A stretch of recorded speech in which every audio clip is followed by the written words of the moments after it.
준비된 시니어 첫 번째 클래스 커뮤니케이션 편 시작하겠습니다.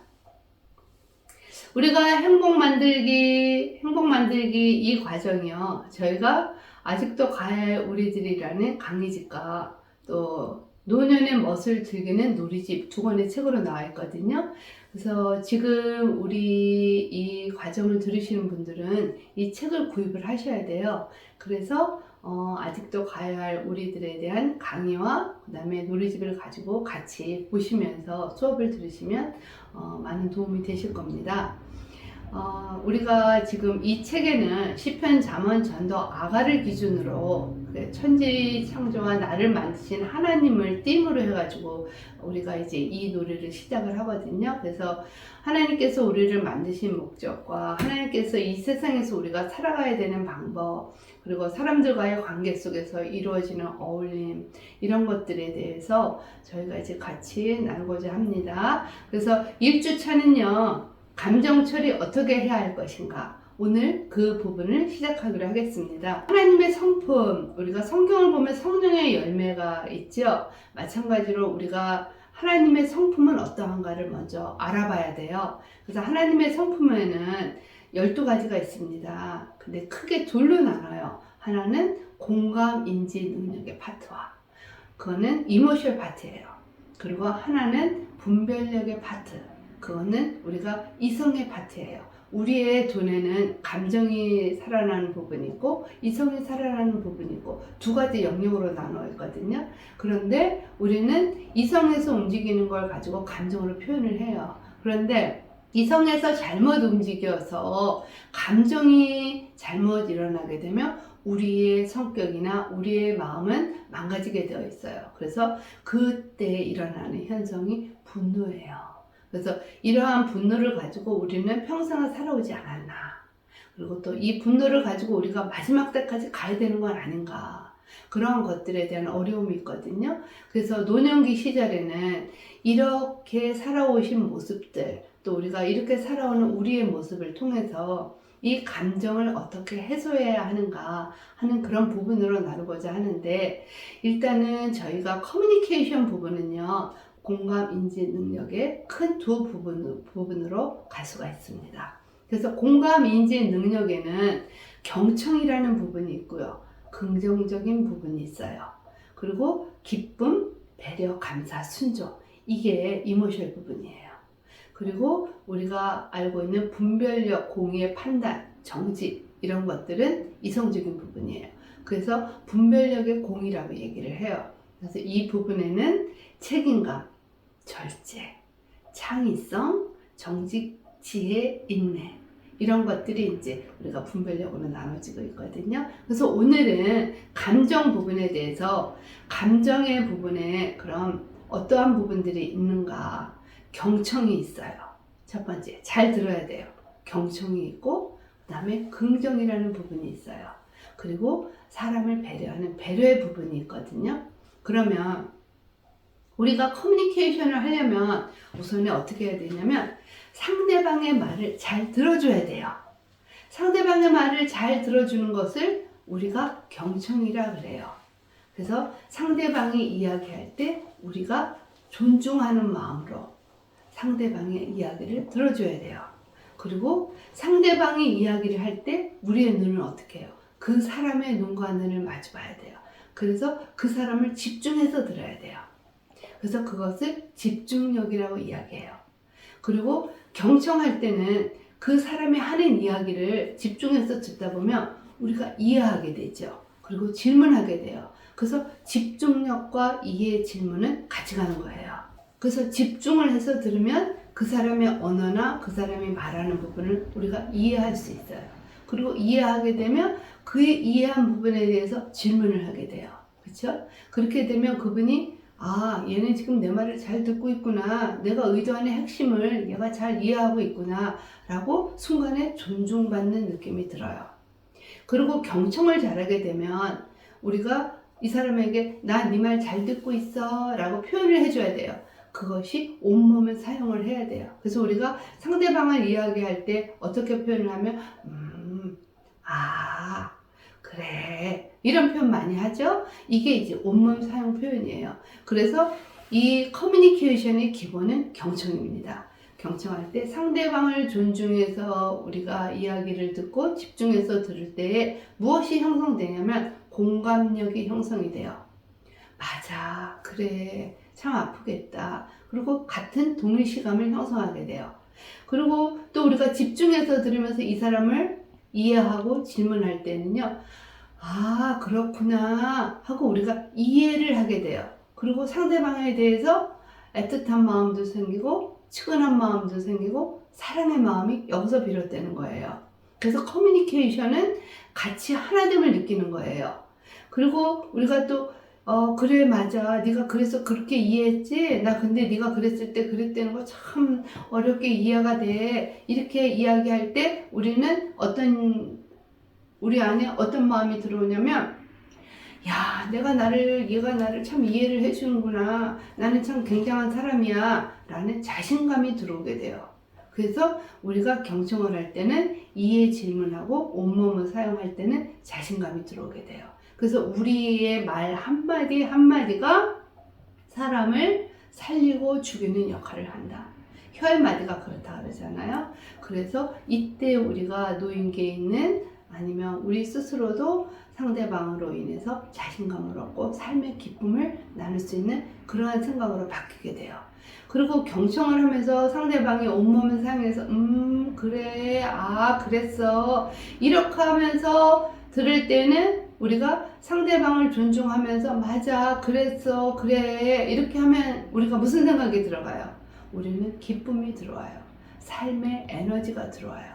그래서 커뮤니케이션의 기본 원칙은 경청입니다. 경청을 할 때 상대방을 존중하는 마음으로 집중력 있게, 그 다음에 이해 질문으로 온몸을 사용해서 상대방을 리스펙하는 그런 마음으로 들어주셔야 되는 것이 커뮤니케이션의 1단계입니다. 또 커뮤니케이션의 2단계는요, 긍정의 마인드를 우리가 들어야 돼요. 그런데 우리 안에는 긍정의 마인드보다는 부정의 마인드를 사용하는 부분도 있어요.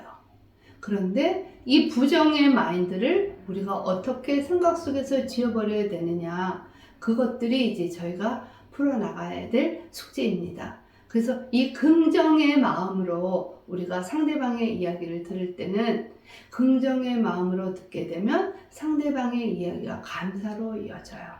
그래, 너 참 그렇게 해서 훌륭해. 그래, 고생 많이 했어. 그리고 그 사람한테 참 수고했어 라고 땡큐 하게 돼요. 그렇죠? 그래서 긍정의 마인드로 우리가 상대방의 이야기를 들을 때는 감사로 이어집니다. 그리고 긍정의 마인드로 상대방의 이야기를 들을 때는 상대방이 회복의 느낌을 받게 돼요. 사람들은 나를 다 멸시천도해도 너는 나를 인정하고 너는 나를 긍정으로 바라봐줘서 나는 너무 기뻐. 그래서 아팠었던 마음이 회복하는 단계가 이루어집니다. 그러면 회복의 단계가 이루어지면 당연히 감사가 이어지겠죠. 그러면 그 사람에 대한 애틋한 감정이 들어오겠죠. 사랑의 감정이 들어오겠죠. 이것이 대화예요. 또 긍정의 마인드로 우리가 상대방의 이야기를 들으면 그 사람은요, 자유함을 얻게 돼요. 와, 제가 나를 이해를 해줬어. 나를 이렇게 수고했다고 칭찬해줘. 그리고 내가 내 안이 회복이 되었어요. 그러면 내 안에 무엇을 느낄 것 같아요? 스스로의 자유함이 느껴져요. 묶였던 내가 풀어서 날아갈 것 같은 기분을 느끼게 돼요. 생이 다시 변화되는 그러한 회복을 우리가 경험할 수 있습니다. 그래서 긍정의 마인드로 우리가 상대방의 이야기를 들을 때는 자유함을 얻게 할 수 있다. 여러분들이 죽어가는 생명에 구속된 묶여져 사는 사람들에게 자유함의 입김을 불어넣고 자유함의 공기를 불어넣어 준다 생각해 보세요. 내가 얼마나 위대한 존재라고 인식되어질까요? 그렇죠? 그래서 그리고 나 자신 스스로도 나는 참으로 대단해, 나는 참 위대해, 나는 진짜 하나님의 걸작품이야, 이렇게 인식되어질 겁니다. 그래서 긍정의 마음으로 자유함을 느끼게 해드려야 돼요. 그리고 긍정의 마인드로 자유함을 느끼는 사람은요, 무엇을 계획할 수 있을까요? 꿈과 희망을 계획할 수 있어요. 우리 어르신들하고 꿈과 희망이 없는 게 아니에요. 우리 어르신들이 가지고 있는 꿈과 희망은 절대자를 만남으로 인해서 내가 더 좋은 곳으로, 내가 더 좋은 아름다움으로 내가 가지고 있는 모든 것들을 내 후세를 위해서 어떻게 쓰여져야 될 것인가. 나는 처음에 빈손으로 왔다가 다시 천국으로 돌아가는 이 길에 내가 이것들을 가지고 누구를 위해서, 교회를 위해서, 이 세계를 위해서, 이 나라를 위해서, 내 자녀를 위해서, 내 차세들을 위해서 어떻게 쓰여져야 될 것인가 하는 꿈과 희망의 날개를 갖게 돼요. 요즘에 노인기 프로그램을 여러분들 많이 들어보시면 자녀한테 주지 마세요. 자녀한테 돈 주지 말고 다 쓰세요. 집 팔고 땅 팔고 어떻게 해요? 여행 가세요. 이렇게 하잖아요. 근데 집 팔고 땅 팔고 모든 거 팔아서 우리 자녀에게 좋은 영향력을 끼칠 수 있는 생명의 유산으로 날려준다면 그 자녀는요, 부모의 얼굴을 보고 부모의 가진 태도를 보고 자라왔기 때문에 그 자녀의 또 자녀가 번성이 되고 그 자녀가 번성이 돼서 하나님이 이 세상에 우리를 만드신 목적과 희망감을 성취하실 것입니다. 이것이 중요한 것이에요. 그래서 긍정과 감사와 회복으로 우리가 상대방의 이야기를 긍정으로 받아들였을 때는 우리 안에는 안전함이 설치되고요. 그리고 회복과 자유함을 이루었을 때는 우리는 누군가를 사랑하는 애착이 형성이 되는 겁니다. 그리고 자유함 속에서 꿈과 희망을 갖게 되고 우리는 진취적인 희망의 미래의 바다를 설계할 수 있고요. 그리고 꿈과 희망과 감사로서 우리의 미래를 설계할 수 있는 겁니다. 경청과 긍정의 커뮤니케이션으로 이루어지면 우리 안이 부하기 때문에 우리가 가지고 있는 것을 어떻게 해요? 나눠주어 주고 싶어요. 그것이 배려예요. 내 마음의 커뮤니케이션을 통해서 내가 잘 듣고 상대방을 이해하고 상대방에게 진취적인 희생을 주고 그리고 긍정의 마인드를 갖고 그 다음에 경청을 하고 이랬을 경우에는 우리 그 다음번에 오는 우리의 설계는 뭐냐면요, 배려예요. 배려는 쉐어링이에요. 나눠주는 거예요. 내가 가지고 있는 물질뿐 아니라 정신의 세계, 내가 가지고 있는 사랑의 마인드, 이걸 나눠주는 거거든요. 근데 우리는 배려 그러면 물질만 나눠주는 걸 알아요. 사랑의 마인드를 나눠줘야 돼요. 그게 섬김이에요. 그래서 배려를 나눌 때에 우리는 섬김이 생겨요, 우리 안에. 그래서 노인들이 우리가 왜 섬김을 못 받느냐, 왜 자녀들이 우리를 이렇게 구박하는지 몰라, 이렇게 자꾸 인식되고 컴플레인 한다면 다시 한번 나를 돌아보셔야 돼요. 내가 과연 우리 자녀한테 얼마만큼 배려했나, 이웃을 위해서 얼마만큼 배려했나. 하나님이 주신 우리에게 귀한 보물을 내가 받았는데 그것을 내가 누군가를 위해서 많이 배려해서 썼나, 이거 한번 생각해 보셔야 돼요. 배려를 나눌 때는 섬김이 가장 기본적으로 근본적으로 뒤따라오는 행실입니다. 배려를 나눔으로 해서 섬김을 받으면 우리 안에 기쁨과 충만함이 넘쳐요. 그래서 배려를 잘하는 사람은요, 항상 찬양이 넘칩니다. 기도가 넘칩니다. 그래서 배려 잘하는 사람은요, 항상 무엇이라고 말을 잘하냐면 고마워, 감사해, 하나님 은혜야, 그레이스라고 말해요. 왜냐하면 내가 가진 것이 내 것이 아니라 하나님께서 주신 것을 내가 다시 올려드렸던 거야. 그런데 그 축복이 누구한테서 왔어? 하나님께로부터 왔어. 그것이 은혜야 라고. 배려를 잘하는 사람은 인사이드가 충만하기 때문에 항상 언어의 회복이 은혜와 감사로 이어집니다. 그리고 내 안에 충만함이 넘쳐요. 또 배려를 잘하는 사람은요, 이익과의 하모니를 잘 이뤄요. 조화가 참 잘 돼요.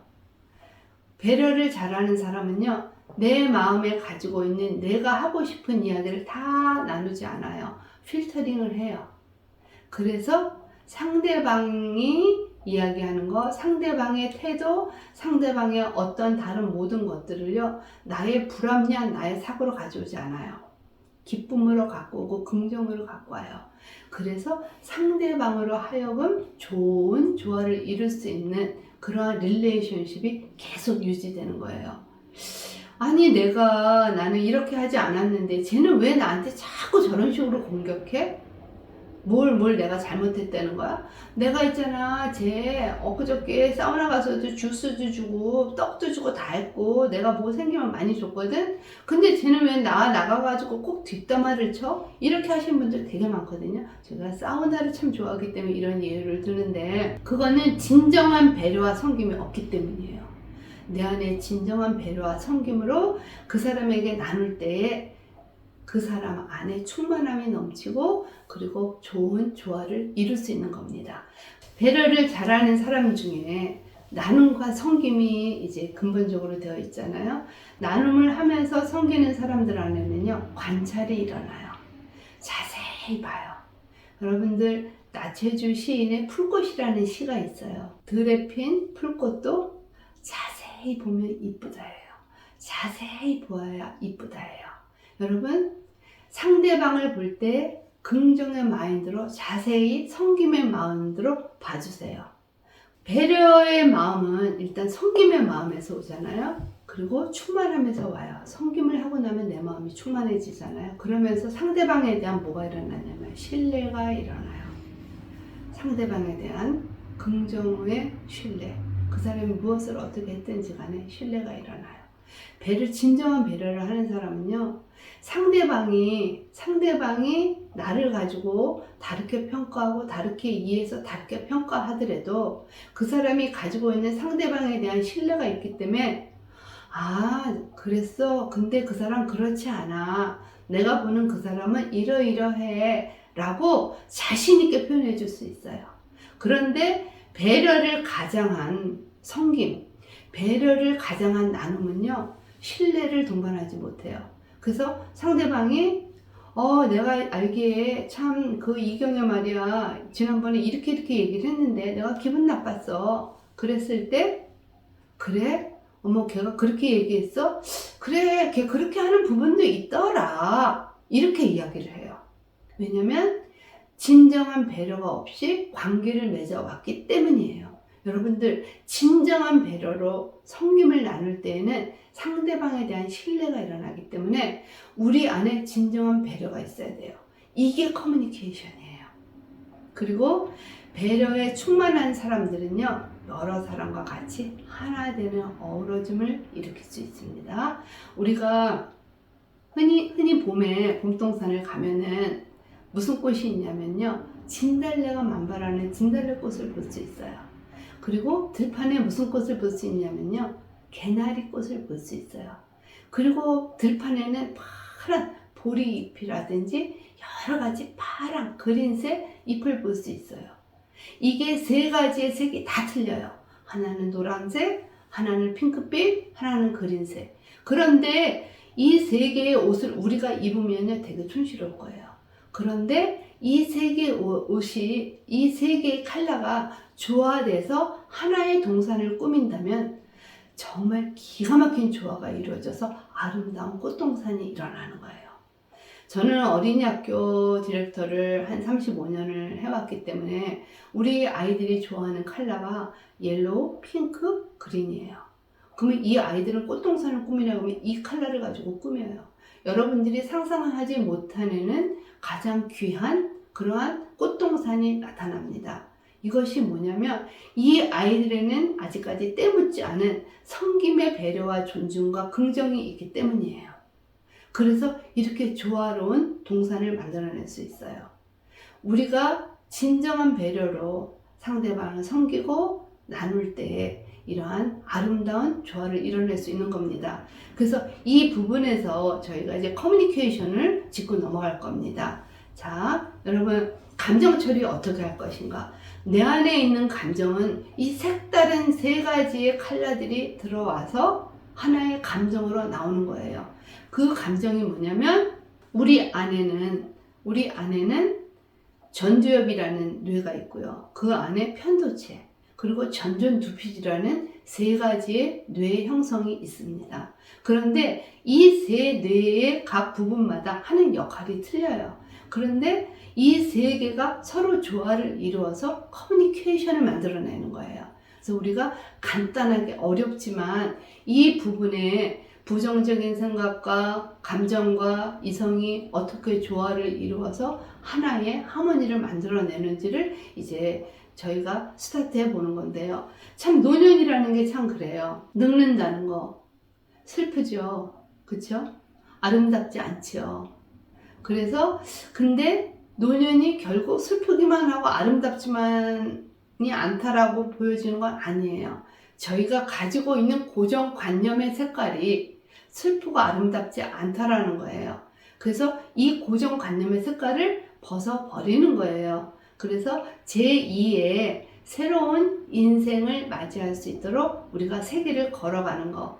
그래서 80 먹은 어르신들, 90 먹은 어르신들, 이분들이 노년에 얼굴은 주름주름하고 신체는 약하고 이럴지언정 이분들이 가지고 있는 사고는 우리가 경청과 긍정과 배려로 이분들의 생각을 읽어주고 들어준다면 이분들이 가지고 있는 그러한 도태된 아름답지 못한 형상의 모습이라 할지라도 인사이트는 다시 새롭게 발전되는 아름다움으로 바뀔 거예요. 그것이 지금 우리가 해야 되는 일입니다.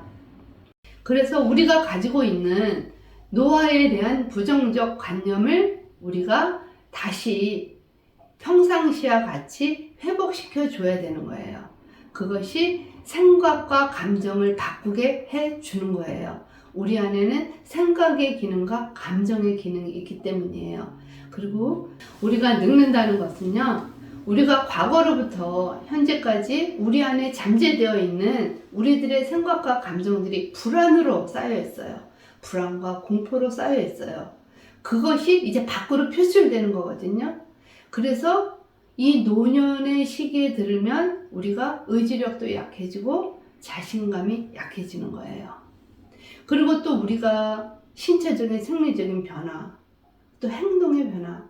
우리는 빨리빨리 잘 걷고 싶지만 우리가 신체적인 변화로 인해서 다리를 끈다든지 신발을 끈다든지 그 다음에 숨을 쉬는 것에 의해서도 호흡기가 갑자기 막 가파진다든지 그리고 머리가 갑자기 생각이 안 나요. 저도 요즘 이제 굉장히 더 이게 심해지는 그런 상황인데 전화기를 들고 전화기 어디 갔냐고 찾는 현상. 그리고 내가 밥을 먹었는지 아까 샤워를 했는데 샤워할 때 이빨을 닦았는지 우리가 가끔씩 혼동될 때 많거든요. 그러한 기억력의 감퇴. 그러면 우리는 이 기억력의 감퇴를 또 다시 얘기해서 더 이제 염려증으로 가가지고 치매 아닌가? 이제 이렇게 생각하는 경향도 많잖아요. 그러면서 우리는 스트레스를 받게 돼요. 그래서 이런 것들이 우리를 위협하는 하나의 요소가 되는 겁니다. 그래서 이런 정보 처리 기능에서 오는 우리들의 인지 기능 저하가 우리를 순간순간 우울하게 하고 그리고 우리를 스스로 또 힘들게 하는 감정의 변화를 수시로 바꿔내는 그런 어려움들이기 때문에 우리가 이것들을 극복할 수 있도록 도와주어야 합니다. 그래서 크게 감정의 변화는요, 두 가지로 나눌 수 있어요. 하나는 감각의 결핍인 창의성 결여가 나타나요. 이 창의성의 결합이 뭐냐면 새로운 것에서 새로운 어떠한 사물을 바라봤을 때 새로운 이미지를 우리가 가져와야 되는데 이 새로운 이미지를 가져오는 시간이 길어요. 그리고 새로운 이미지를 가져오는 그 생각이 더디게 와요. 그게 결여거든요. 그럴 때 우리는 어떤 것이 오냐면 두려움을 동반해요. 그리고 불안이 와요. 그리고 숨이 가빠져요. 이게 감정의 변화예요. 또 우리가 기쁨과 즐거움, 희로애락의 그런 느낌을 알아차는 것들이 늦어져요. 대신에 뭐가 빨라져요? 분노, 공포, 두려움이 빨라져요. 이것이 희로애락은 늦게 오고 분노, 공포, 두려움 이런 감정이 빨리 온다라는 것은 우리가 늙어가는 거예요. 그래서 우리가 이거를 알아차릴 때 슬퍼지는 거예요. 그래서 그러나 우리는 이 두 가지의 감정이 우리 안에 존재한다라는 것을 인정을 해야 합니다. 인정을 하고 우리가 이것을 어떻게 다루어야 되는지를 차고 나가야 되는 부분입니다. 어떤 학자가 이야기를 합니다. 우리의 뇌에는요, 감정의 부분을 다루는 뇌가 있습니다. 그것이 전전두피지라 불리는 전두엽이에요. 그래서 이곳에서는 감정을 조절해요. 그리고 충동을 조절하는 능력을 갖고 있어요. 그리고 끈기, 끝까지 해내는 그 끈기, 그리고 집중력, 감정, 인지 능력을 조절해요. 그래서 집중력이 결핍이 되거나 그러면 저희가 전두엽 활성이 더뎌지는 거예요. 우리 아이들 중에 ADHD, 어티즘 이제 이런 아이들이 꽤 많거든요. 얘네들은 감정 조절이 안 돼요. 감정 조절이 안 돼서 충동성이 굉장히 강해요. 그래서 전두엽 활성이 안 된다 그러잖아요. 그리고 또 하나 쉽게 얘기 드리면 그와 비슷한 아스퍼거스 증후군이라는 그런 이제 병이 있어요. 근데 인지 능력도 좋아요. 알아듣는 것도 잘해요. 감정 능력의 공감 형성이 안 돼요. 그래서 그런 부분들이 다 전두엽 활성에서 오는 겁니다. 그래서 우리의 뇌에 가지고 있는 전두엽이라는 이 뇌가 활성을 잘 해야 돼요. 그렇지 않으면 우리는 이제 그 기능이 떨어지는데 노인기 시절에 들어가면서 이 기능이 떨어져요. 그리고 우리가 중년기 이후부터는 이 기능이 떨어져요. 그래서 우리가 대화를 할 때는 어떤 식으로 대화를 하냐면 나를 중심으로 한 대화를 많이 해요. 그런데 이 나를 중심으로 하는 대화를 할 때 내가 나를 조절할 수 있고 상대방을 바라볼 수 있고 그리고 모든 일과 세상을 바라보는 창의적인 생각을 가지고 의사결정을 하고 판단하는 역할을 할 수 있도록 도와줘야 돼요. 그것이 우리가 할 수 있는 명상훈련이에요. 교회에서 말하면 묵상하고 명상은 약간 틀리지만 우리가 그때 호흡 운동을 해야 되는데 그게 바로 명상이에요. 생각을 좀 가다듬고 깊이 눈을 감고 심호흡을 하는 거. 그런 훈련들이 이제 진행이 돼야 되는 거예요. 또 부정적인 생각이 자리를 지배할 경우가 되게 많아요. 그러면 특히 이제 젊은 시절에 우리가 살아오면서 우리가 가지고 있던 여러 가지 억울한 감정, 분노, 그 다음에 위협, 두려움, 그리고 우리가 너무 많이 참아왔던 거 이런 것들이 내 안에 쌓이게 되면 이것이 노년기 시절에 어떻게 들어와요? 부정적인 감정으로 들어와요. 그래서 공격적인 감정으로 이것을 표현하고 싶어 해지거든요. 그래서 우리가 이것들을 공격적이지 않는 긍정적인 사고로 받아들일 수 있도록 도와줘야 돼요. 그래서 긍정의 사고를 받아들일 수 있도록 도와주려면 상대방을 어떻게 해야 돼요? 존중해주고 섬기고 그리고 경청을 잘해야 돼요. 그래서 이러한 것들이 이제 병이 나면은 우리가 이제 진단을 받게 되죠. 뭐라고 진단을 받게 돼요? 치매의 초기 증상이다 라고 이제 진단을 많이 받게 돼요. 그래서 우리가 어르신들을 보면 착한 치매가 있고 또 싸나운 치매가 있다 그러잖아요. 착한 치매라는 것은요, 평상시 분노 폭발을 많이 하셨어요. 분노 폭발을 많이 하셔가지고요, 이제 마음에 쌓아둔 것이 없어요. 그러니까 정신을 잃어버렸을 때 쌓아둔 것이 없기 때문에 표현할 게 없는 거예요. 그런 분들은 얌전한 치매로 가요. 근데 우리 엄마는 평상시 되게 얌전하고 많이 참고 되게 인내하고 말씀도 별로 없으셨는데 치매가 왔는데 완전 싸나운 치매로 왔어요. 예를 들면 해피 버스데이를 하게 되면 왜 나는 생일 안 해주냐고 그 옆에 있는 사람 머리를 잡아 끈다든지 자다가 주무시다가 갑자기 옆에 있는 사람 머리를 잡아 끊으면서 너만 생일 해먹냐고 난리를 쳐가지고 이제 그 노인 그 병원에서 쫓겨나시는 분들 우리 간간히 볼 수 있거든요.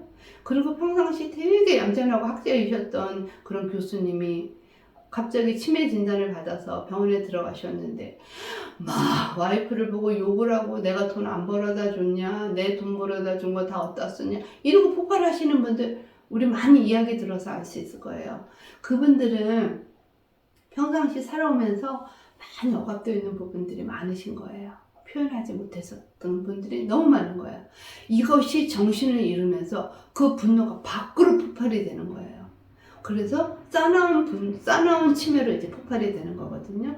그러니까 우리가 젊어서 싸나운 치매가 걸리지 않으려면요, 많이 표현을 해 주셔야 돼요. 그리고 많이 표현을 하실 수 있도록 도와주셔야 돼요. 우리 노인케어 이렇게 가서 할머니, 할아버지들 이렇게 도우시다 보면요, 어떤 분들은 되게 얌전하신 분들이 있어요. 근데 어떤 분들은요, 되게 싸나워요. 정말 싸놨고 막 소리 지르는 분들 계세요. 뭐 성품이 젊었을 때 워낙에 싸나웠던 분들도 계세요. 그런데 또 이런 변화로 인해서 싸놓아지는 분들이 계세요. 한풀이를 못해서 그래요. 그래서 결국은 케어기버들이 견뎌내질 못하고 또 나오고 또 나오고 또 나오고 하는 이런 양상들이 여기서 비롯되어지는 거거든요. 그래서 이런 분들이 생기지 않도록, 우리도 그런 사람이 되지 않도록 우리는 어떻게 해야 돼요? 표현의 자유로움으로 이루어져야 돼요. 그래서 불행인에서 긍정의 사고로 바꿀 수 있도록 그 바꾸는 방법을 우리 스스로가 계속 연결을 해야 돼요. 그게 뭐냐면 호흡 운동이고 근육 긴장 완화 운동이에요. 그래서 이러한 것들을 통해서 우리가 이곳에서 병이 나지 않도록 도와줘야 합니다. 그러면 이곳이 병이 났는지 안 났는지를 우리가 잘 몰라요. 그런데 우리가 이제 조용히 앉아서 우리 성격 중에 밖으로 나돌아야만 기분이 좋아지는 사람도 있고요. 또 조용히 앉아서 책을 읽거나 또 조용히 앉아서 자기만의 시간을 갖는 사람, 또 이런 분들이 있거든요. 제가 이제 어린이 학교를 이렇게 오래 하다 보니까 선생님들이 많이 계세요. 그런 분들 중에 한 분은 화가 나면 밖으로 가셔야 되는 분이 있고, 한 분은 화가 나면 그냥 조용히 놔둬야 풀어지는 사람이 있어요. 그래서 가서 계속 말을 붙인다거나 그러면 그분은 너무 힘들어해요. 그럴 때는 그냥 조용히 놔두는 거예요. 그러니까 사람의 그 각각의 형태와 생각이, 그 다음에 생김새가 달라요. 그렇기 때문에 우리 안에 병이 나면 나의 근본적인 나의 진짜의 성격을 들여다볼 줄 아셔야 돼요. 그래서 나는 정말 조용히 있으면 풀어질 사람인지 나가야 풀어질 수 있는 사람인지 그거를 먼저 파악하시고, 내가 밖으로 나가야 풀어질 수 있는 상황이라면 여러분들 밖에 나가서 자연의 공기를 보고요, 자연을 보고 숨쉬기를 하세요. 그리고 자연과 함께 뛰세요. 그리고 자연과 함께 거기서 대화를 하세요. 그래야만 풀어져요. 그리고 조용히 있으신 분들은 조용히 안에서 마음 근력 운동을 하셔야 됩니다. 명상을 하셔야 됩니다. 그것이 내가 나를 부정의 생각에서 긍정으로 바꾸는, 그리고 치매가 걸리지 않도록 노력하는 지름길이에요. 그런데 이제 우리 주위에서 이렇게 보면, 우리 노년기에, 저 아까도 말씀드렸지만 제가 사우나를 굉장히 좋아해서 사우나를 많이 가요. 사우나를 가면요, 그 안에서 여러 가지 모습들을 볼 수 있거든요. 나의 이야기만 하시는 분들도 있고, 또 남의 이야기만 들으시는 분들도 있어요. 그런데 그 중에서 그분들에게 가장 중요한 건 대화의 방법을 우리가 나눌 수 있도록 좋은 공간을 만들어서 심호흡을 할 수 있는 장을 마련해 주는 거, 이것도 그분들을 돕는 일이에요.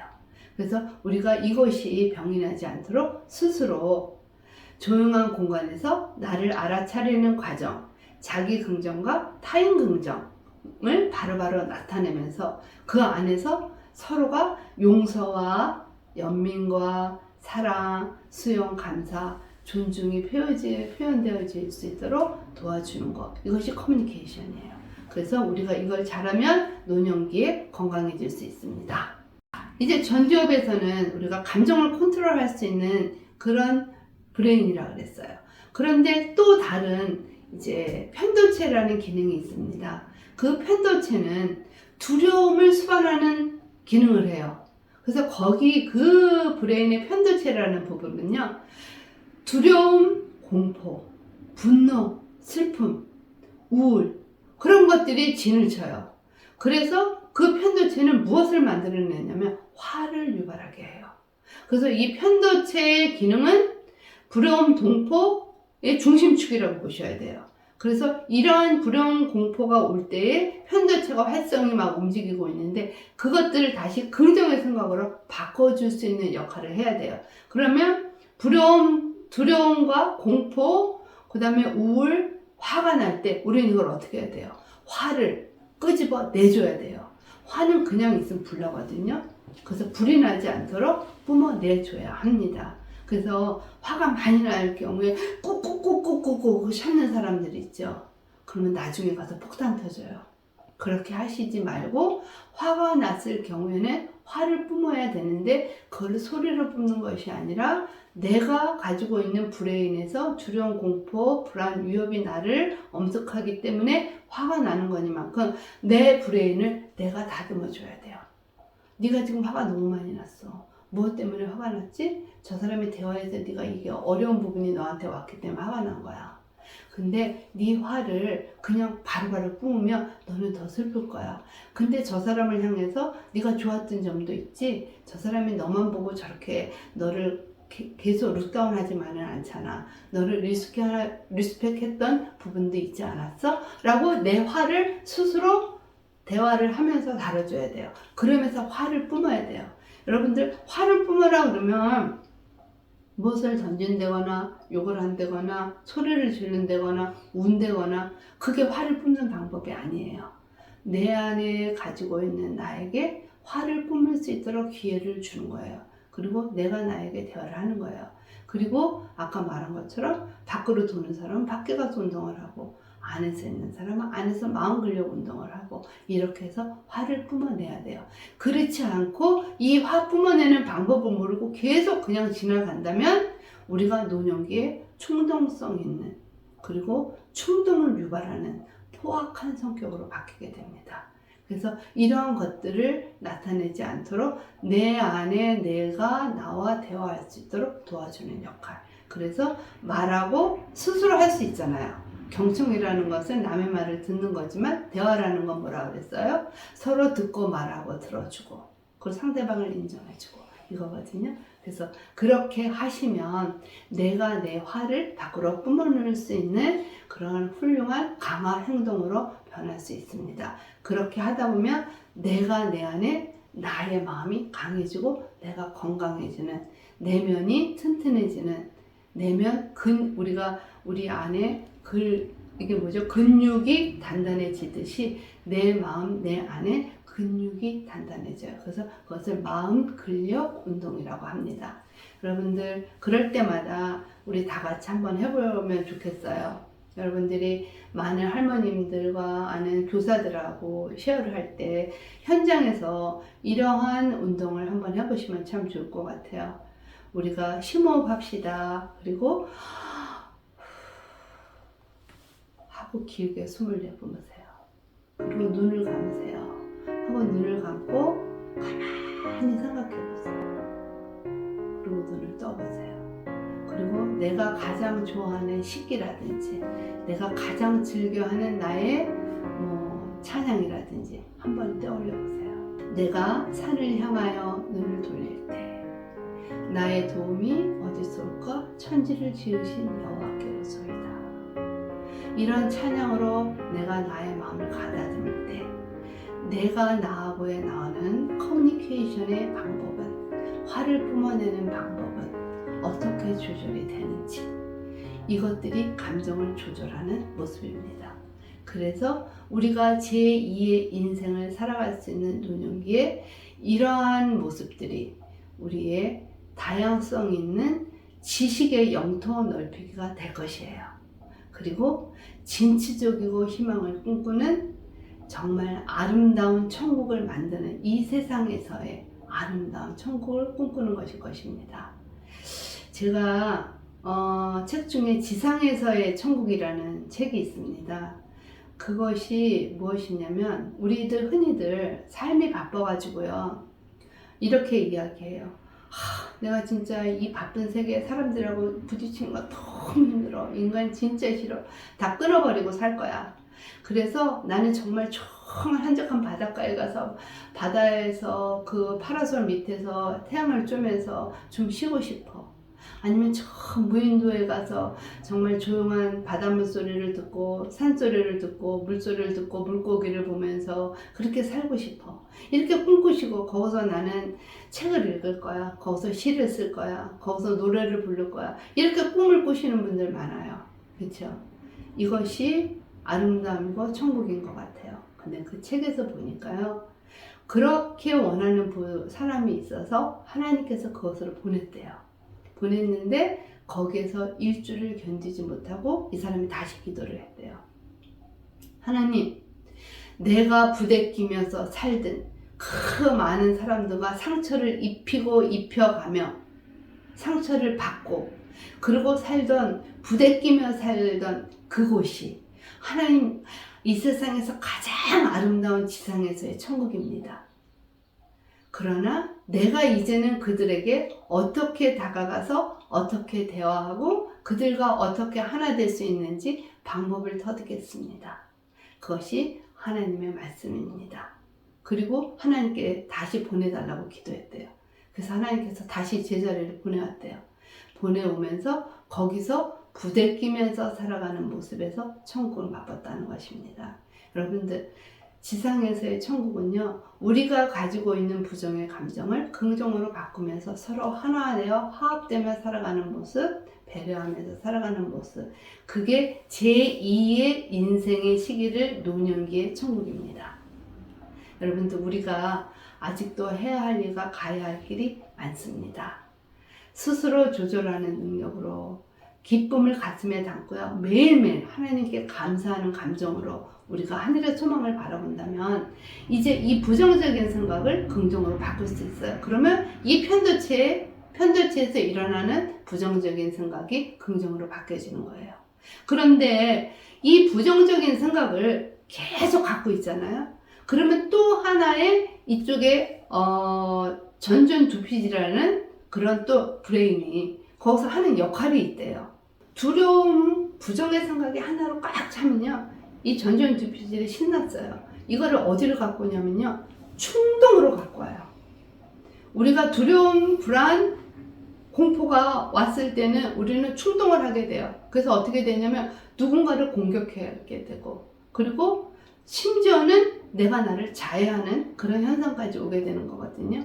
그래서 이 편도체의 역할에서 이것을 잘 조절을 해야 이 충동의 역할이 긍정적인 충동으로 바뀌게 돼요. 누구를 돕는다든지 불쌍히 여긴다든지 뛰어가서 안아준다든지 이런 역할로 바뀌는데, 편도체에서 이러한 두려움의 공포가 중심축이 돼서 이게 긍정으로 바뀌지 못하면 전전두피질에서는 결국 사고를 치게 되는 겁니다. 그래서 이 부분, 세 부분이 같이 연결되어 있는 부분이에요. 그렇다면 커뮤니케이션이라는 것은 뭐예요?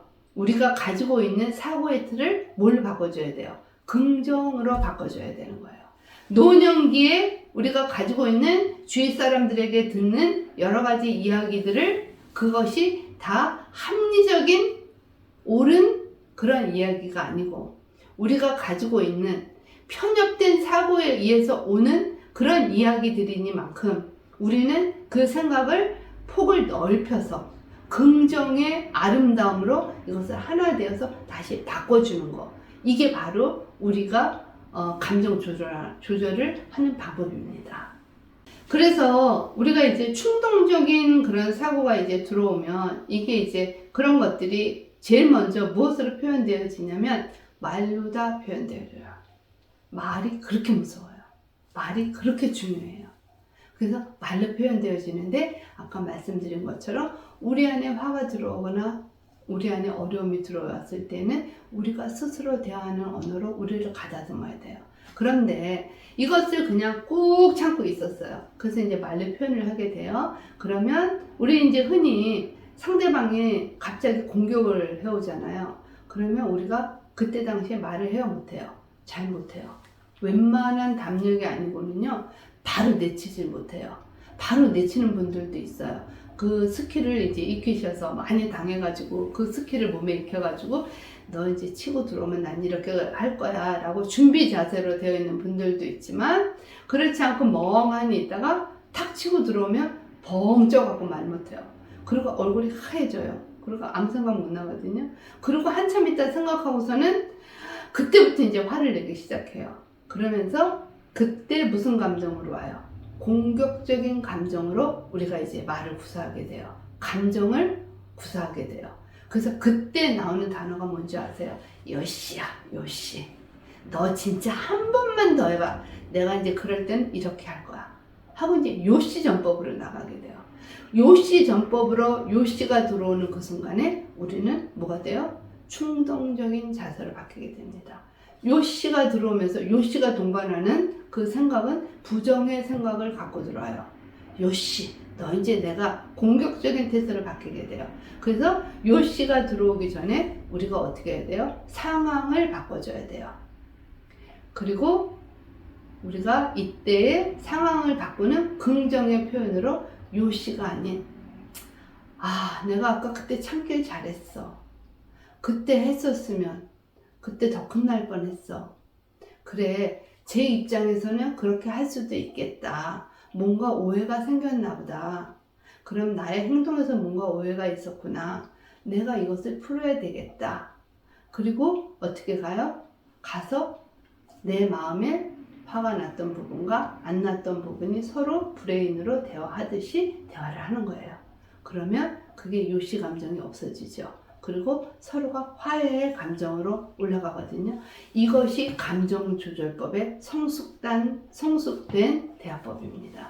여러분들이 그것을 자꾸 훈련시켜야 돼요. 그래서 할머니들과 이제 우리 노인기 시절에 이제 양로보건센터라든지 이제 노인대학에 가면요, 이 요시정법이 되게 많아요. 그래서 요시정법의 그 다음번에 오는 게 뭔지 아세요?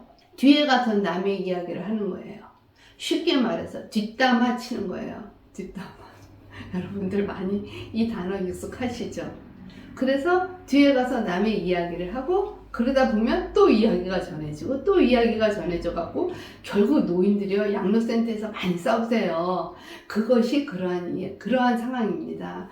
우리가 이제 지도자로서 교사들을 교육하고 또 성김으로 그분들에게 나아갈 때 이분들이 가지고 있는 이 요시가 바로 해결될 수 있도록 여러분들이 스스로 대화하는 법들도 서로 나누고요. 여러분 간의 관계에서 같이 이야기 나누기를 하면 참 좋겠습니다.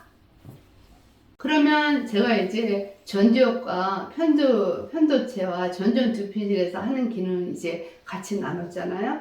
그런데 우리 안에는 감정만 조절하는 기능이 있을까? 아니에요. 또 인지의 기능이 있습니다.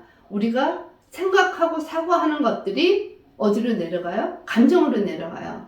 그래서 이 생각과 사고가 정확해야 되거든요.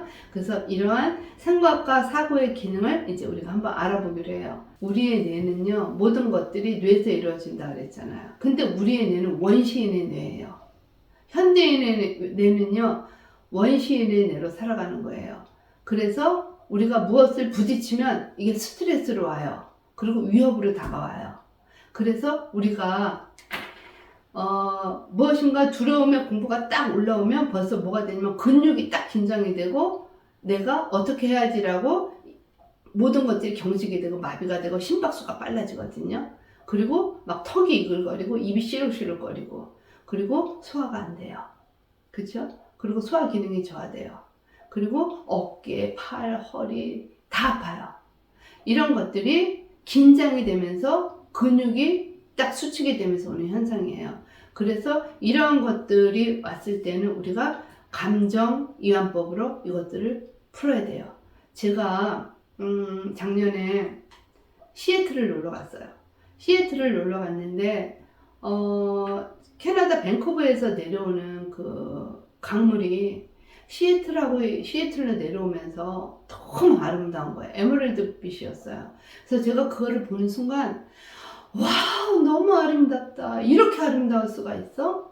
그러면서 제가 늙었다는 걸 인식을 못하고 젊은 시절에 위에서부터 아래로 뛰어내려가는 그 속도가 저 안에 있는 줄 알고요. 제가 혹시나 하면서 나뭇가지를 딱 붙들고 내려가다 그냥 떨어졌어요.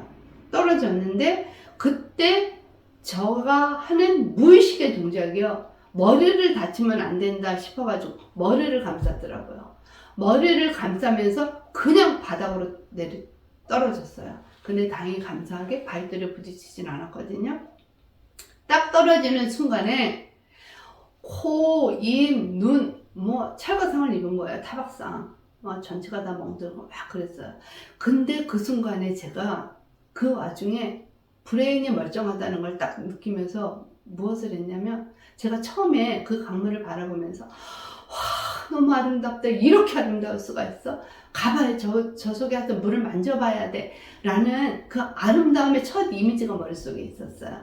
그러니까 자연을 보면서 아름다움의 긍정의 이미지가 있었던 거죠. 그래서 제가 딱 일어남과 동시에 그 강물에 물을 담고 세수를 했어요. 그리고서 세수를 하고 그리고 올라왔는데 저의 머리와 이런 것들은 정말 아팠어요. 아팠는데 그때 그 아픔은 뒤로 가고요. 첫 번째 나왔던 참 아름다운 자연의 세계였어요. 그리고 나서 제가 아픔을 잊어버렸어요.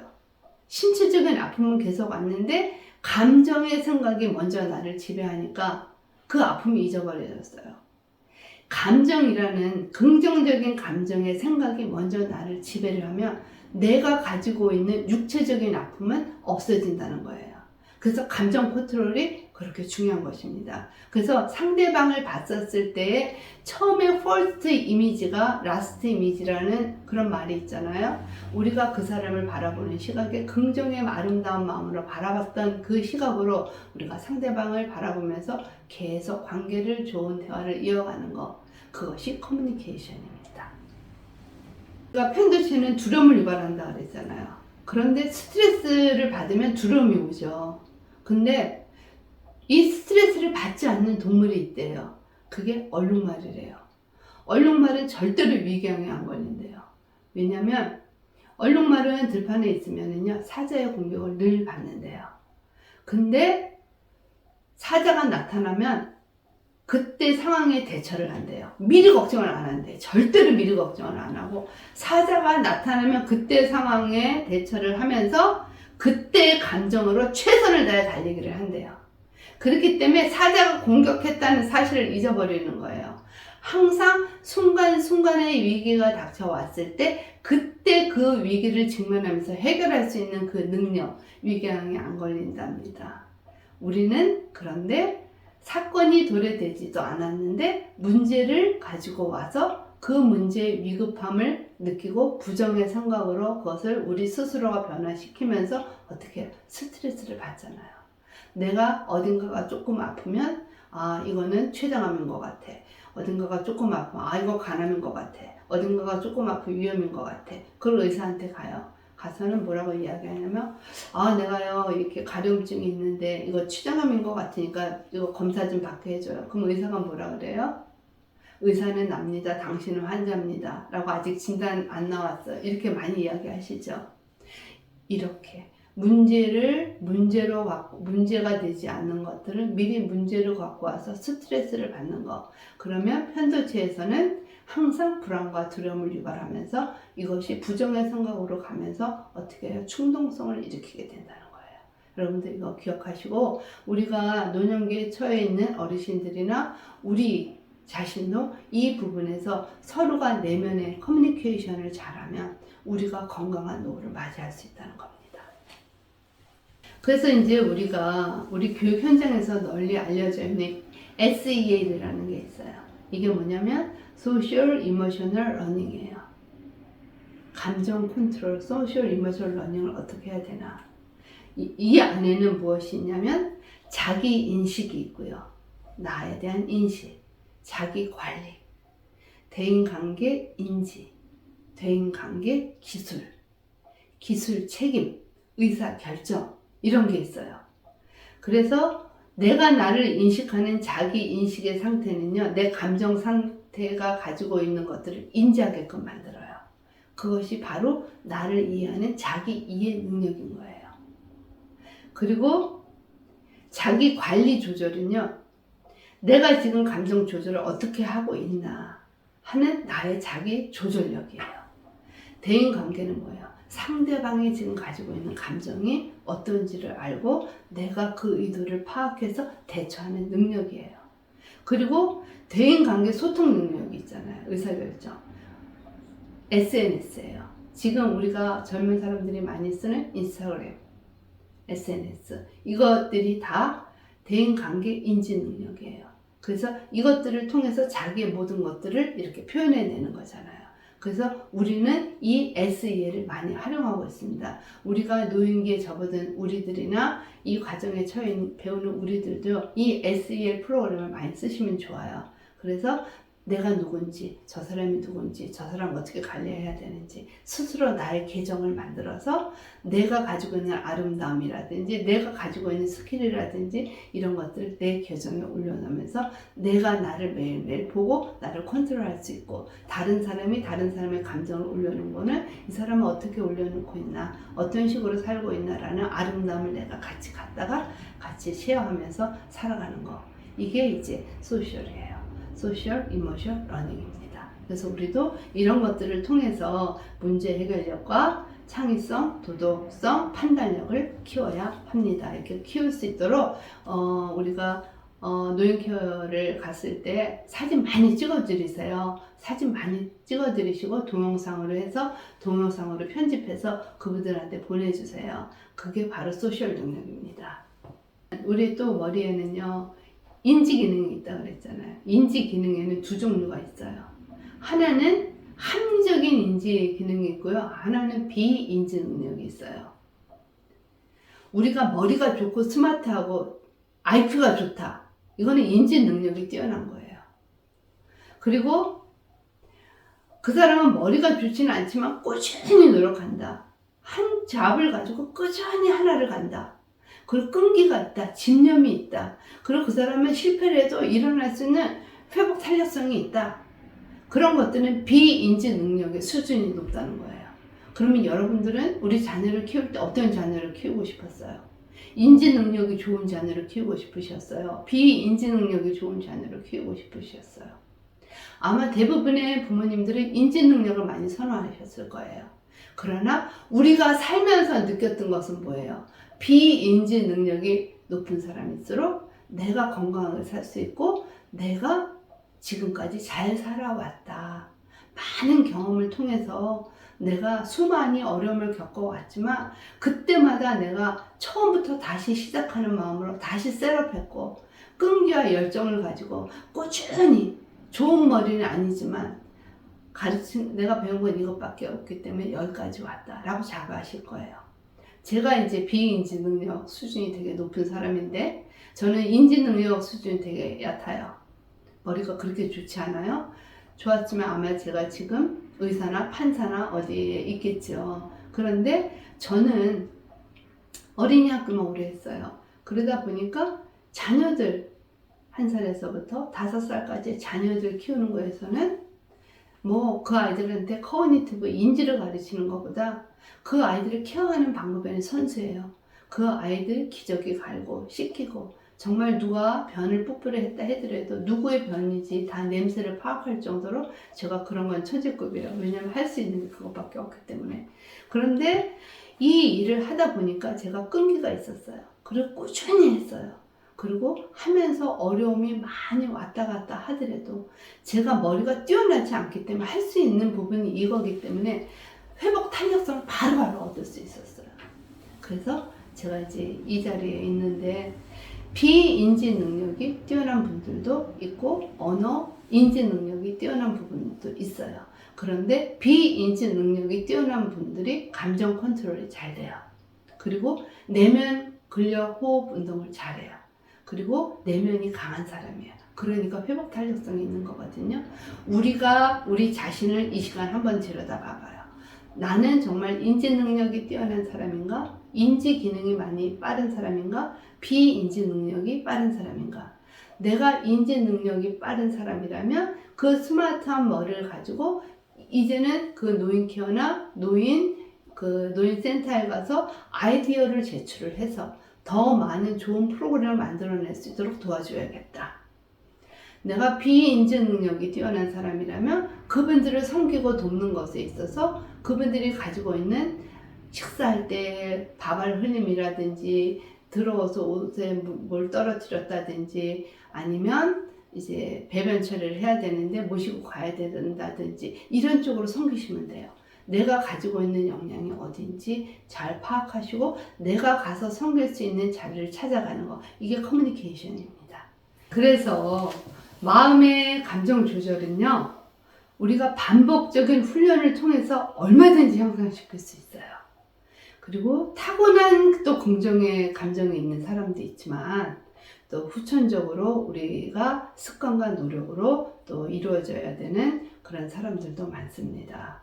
그리고 앞으로의 또 우리 차세대가 또 나가야 될 교육은 가장 중요한 이 공감력, 도덕성, 소통 능력, 문제 해결력, 창의성, 시민의식, 협동력이에요. 이것들을 우리가 차세대에게 물려주어야 될 유산으로 남겨야 됩니다. 그래야만 우리 사회가 건강해질 수 있어요. 그리고 우리 자녀들이 세상을 살아가면서 어떠한 어려움이 닥치더라도 또 위험한 고비고비를 만날 때라도 이러한 감정 컨트롤로 세상을 이길 수 있는 힘을 키우는 거예요. 이것이 우리가 자녀들과 함께하는 공감 누리법이기도 합니다. 그래서 우리 스스로 우리 안에 있는 자기 조절력과 대인관계 유지력, 또 자기 동기력, 이것들을 키워나갈 수 있도록 도와줘야 되고, 우리도 자기 동기력을 개발해 나갈 수 있도록 우리 스스로가 내면 대화를 통해서 이루어져야 되는 거예요. 커뮤니케이션이라는 것은 상대방과의 대화에서만 이루어지는 것이 아니라 내 마음속에 가지고 있는 나와 또 다른 나가 브레인을 통해서 이루어지는 감정과 생각과 행동이 하나 되는, 그래서 대화를 해서 내 마음이 건강해질 수 있는 것이 커뮤니케이션이에요. 그래서 우리가 시니어 데이케어나 시니어 센터에 가셔서 많은 것들을 이런 놀이를 통해서 호흡하시면서 그분들에게 내면이 건강할 수 있도록 내면 운동을 시켜주어야 하는 겁니다. 요즘에 흔히 유행하는 그 드라마 중에 언카운터블이라는 그런 드라마가 있었어요. 그 드라마에는 무엇이 있냐면 사람이 죽으면요 지옥과 천국을 가요. 지옥과 천국을 가는데 거기에서 분노가 많이 들어온 사람은요 아무리 좋은 일을 해도 천국을 못 가더라고요. 그리고 분노를 조절해서 분노를 이겨내는 사람이, 감정을 조절할 줄 아는 사람이 결국은 천국으로 들어가는 그런 내용이거든요. 그래서 이 감정 조절이라는 것이 얼마나 우리에게 큰 역할을 하는 건지, 그리고 앞으로 내세 세계에 가서도 이 감정 조절이라는 것이 우리에게 큰 영향을 미친다는 거. 그래서 우리가 기도할 때에도 하나님 나를 다스려 주세요라고 기도하잖아요. 하나님 저 사람을 뭐 어떻게 해주세요가 아니라 하나님 제가 죄인입니다. 저를 다스려 주세요라고 기도하잖아요. 그리고 우리가 우리의 감정을 하나님께 올려드리잖아요. 그리고 회개하잖아요. 그랬을 때 하나님께서 우리에게 우리의 감정을 어루만져 주시잖아요. 우리 많이 느끼죠. 그만큼 우리도 하나님께 의뢰하기도 하지만 우리의 감정을 우리 스스로 조절해 가면서 상대방과의 관계를 이어가는 것, 이것이 커뮤니케이션의 1단계입니다.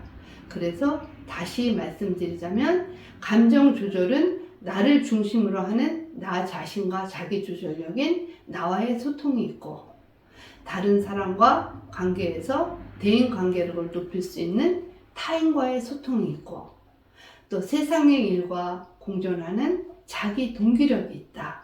그것이 세상과의 소통 능력이고 또 열정과 변화를 일으킬 수 있는 것이다. 이것 세 가지를 중심으로 우리가 아셔야 되고요. 그리고 우리는 지혜로운 사람이기 때문에 하나님께서 우리에게 지혜를 주셨기 때문에 지혜롭게 감정을 잘 이겨나가는 저희가 되기를 이 시간을 통해서 우리가 함께 하기를 바랍니다. 우리가 병이 나기 전에 건강을 잃지 않기 위해서 운동을 하듯이 화가 치밀어 오르기 전에 우리가 그 감정 컨트롤을 할 수 없다면 상담사를 찾아가는 거예요. 그래서 상담사하고 이야기 나누기를 하고 대화를 하는 겁니다. 그런데 노년의 시절에 상담사는 누구일까요?